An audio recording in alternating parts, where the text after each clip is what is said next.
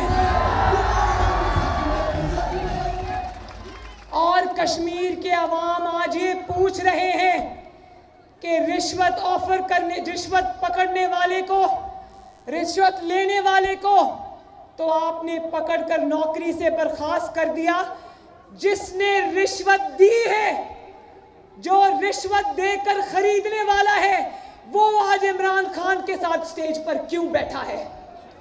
Sham.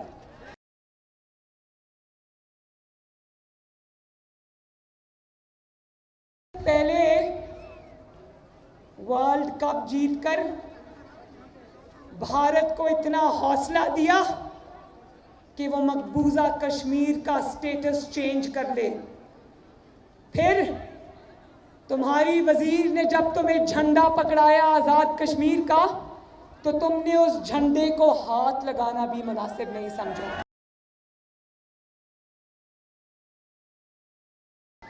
आज तुम आजाद कश्मीर को पाकिस्तान का सूबा बनाकर आजाद कश्मीर से उसका झंडा भी छीनने आए हो।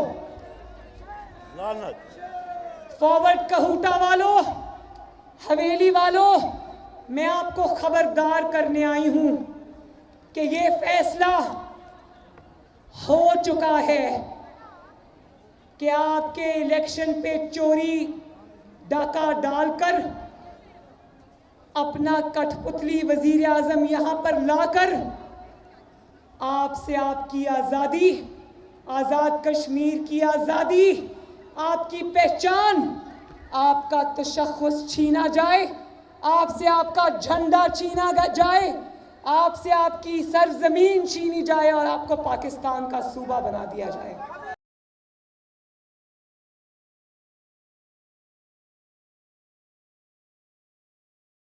लेकिन बच्चा कट मरेगा,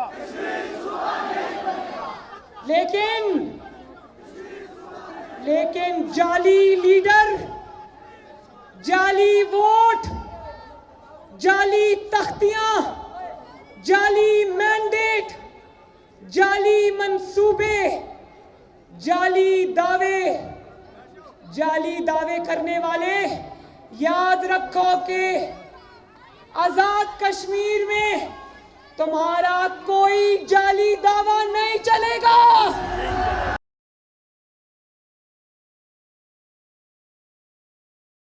मैं इमरान खान से ये पूछना चाहती हूं कि बोलो, सरदार तनवीर इलियास, जिसको पाकिस्तान तहरीक इंसाफ में कोई जानता ही नहीं था, जो अभी चंद साल पहले 2016 में नवाज शरीफ का टिकट मांग रहा था, उसके हाथों तुम कितने रुपए में बिके हो?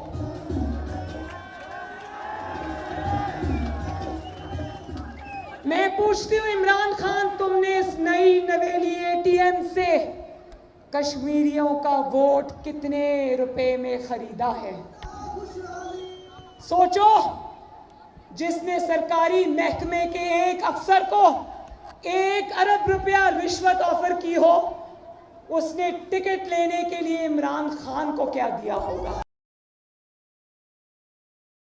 और ये भी मैं बता दूं कहूटा वालों, ये भी मैं बता दूं कि ये मरियम नवाज शरीफ नहीं कह रही, ये इमरान खान नहीं कह रहा, ये अखबारात की रिपोर्ट्स खुद कह रही हैं कि 1 अरब रिश्वत के इल्जाम में उस सरकारी अफसर को यहां से नौकरी से बर्खास्त किया गया है।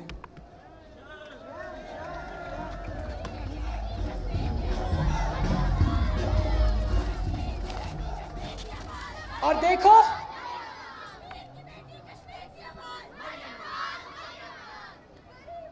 अभी मईशत की बात करती हूं, पहले जरा क्योंकि एलओसी पर खड़े हैं तो पहले कामयाब तरीन खारजा पॉलिसी की बात करते हैं। कश्मीरियों, आपका मुकदमा तो इमरान खान ने क्या करना है, क्या लड़ना है। हमारी कामयाब तरीन